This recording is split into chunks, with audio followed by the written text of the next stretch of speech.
Les chevaux ont retrouvé le calme de la Normandie, 48 heures après le 100e prix d'Amérique. Pour Bold Eagle et FaceTime Bourbon, les deux frères, c'est surtout du repos. L'un dans son pré, l'autre dans son box, précieusement gardé.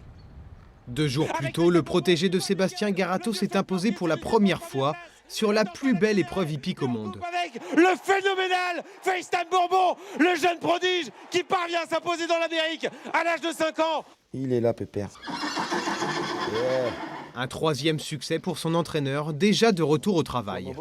Ah ouais, maintenant on retourne au boulot pareil, parce qu'il n'y a pas que FaceTime ni Bold à travailler, il y a d'autres chevaux à travailler pour d'autres propriétaires et on est obligé de continuer le matin comme si rien n'était.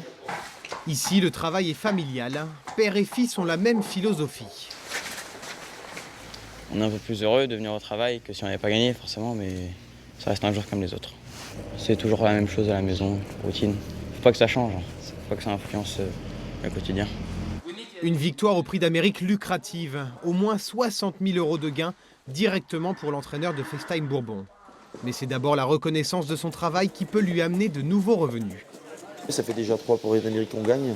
Là, on fait partie des entraîneurs qui sont au top. Pour les États-Unis, peut-être qu'elle passe la course aussi là-bas, au Canada, tous les pays qui aiment bien le trot. Ils ont vu ce cheval-là gagner d'une belle façon, donc ça permettra peut-être de faire du business après, plus tard avec eux. Pendant que FaceTime Bourbon profite d'un repos bien mérité, pour les autres chevaux, derniers entraînements sur piste. Les protégés de Sébastien Garato ont de nouveaux succès à aller chercher.